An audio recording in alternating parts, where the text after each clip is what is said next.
E o que que te trigou a me mandar uma mensagem às 4 da manhã hoje, querendo falar sobre isso? O que que aconteceu com o Banco da Inglaterra lá, que você viu essa inversão de tendência?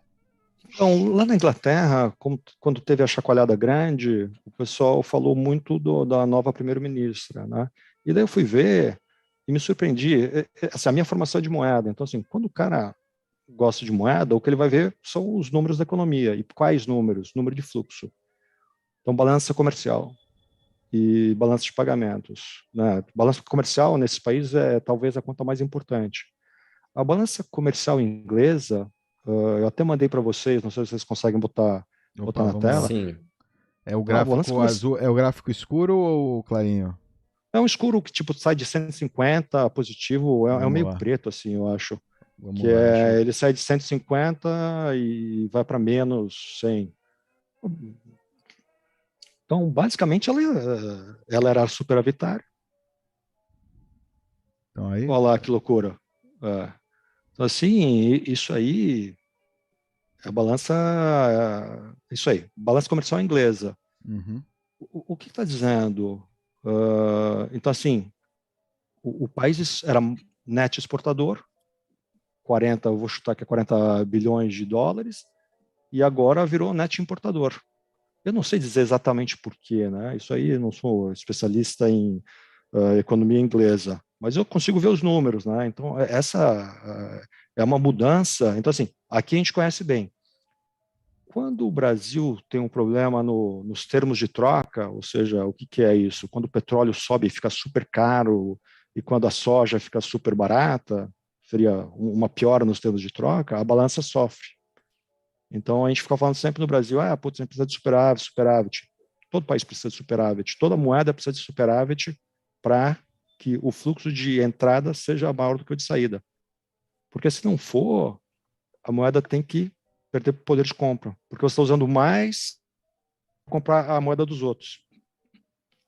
Você não foge muito disso no tempo. Os países conseguem manipular isso por décadas. A China faz isso há muito tempo, mas não consegue manipular mercado a vida inteira.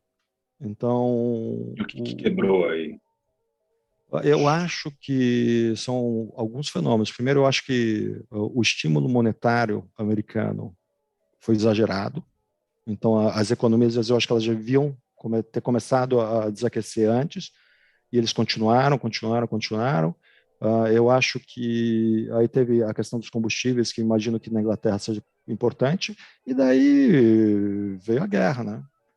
Imagina, eu estava vendo assim, na Alemanha, o preço ao produtor subiu 45% ano sobre o ano.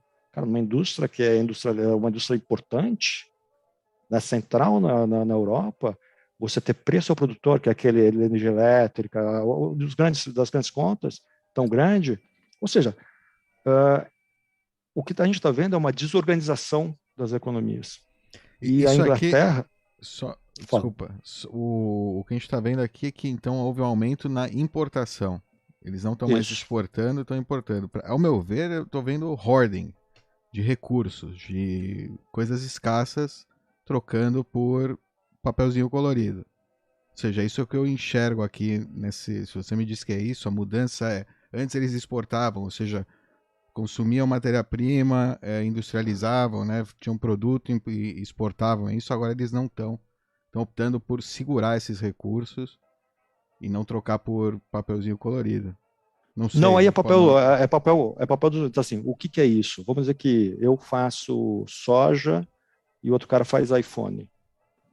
A hora que eu paro de comprar o iPhone e ele continua comprando soja, basicamente eu vou ter mais o dinheiro dele do que ele o meu. E para compensar, a moeda desvaloriza, porque ninguém imprime dinheiro infinito. É bem que nem assim, no Brasil acho que é mais fácil, a gente sempre trazer a analogia para cá, que a nossa praia é aqui também chacoalha para burro. Vamos dizer que você tem vou usar só, eu vou simplificar bastante os raciocínios e os exemplos não vão ser perfeitos, mas eu acho que é só para dar a ideia, a dimensão. Vamos dizer que a gente tem o preço da soja sobe muito. Se o preço da soja sobe muito, a gente vai receber um monte de dólares por essa soja. E daí a gente usa esses dólares para comprar iPhone. Só que daí a demanda por iPhone no Brasil cai, por qualquer motivo. Então a gente vai comprar menos. Então aí, o que vai acontecer? A gente vai ter muito mais dólares do que eles reais.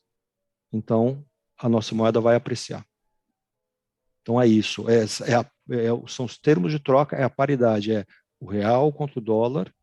E no caso, é sempre o Bitcoin contra o dólar, o ien contra o dólar. É a mesma coisa. Mas aí tem uma diferença que é brutal. O Bitcoin não tem termos de troca. Ele não é uma moeda de um país.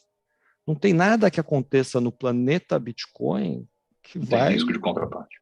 Não tem fluxo dentro do Bitcoin. É difícil essa ideia, mas eu vou tentar explicar. Eu não estou falando um monte de coisa de conta pública, que, não estou falando de soja, não estou falando de iPhone, não estou falando de preços relativos. Isso é uma economia de um país contra uma economia de outro país. Um país tem uma moeda, o outro país tem outra moeda. Então, assim, a melhora econômica de um e a piora do outro, ela é refletida na moeda. O planeta Bitcoin não tem isso. É que nem o ouro. Não tem nada disso. É o que eles chamam de outside money.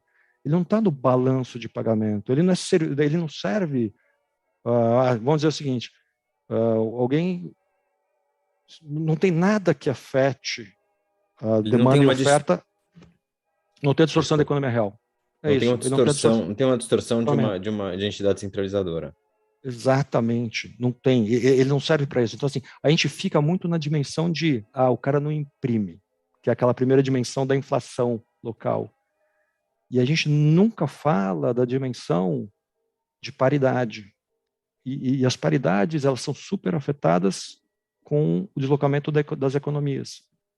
E Bitcoin não tem essa dimensão, porque não tem dentro dele, não tem o presidente do planeta, do país Bitcoin, que vai fazer bobagem, que vai gastar mais.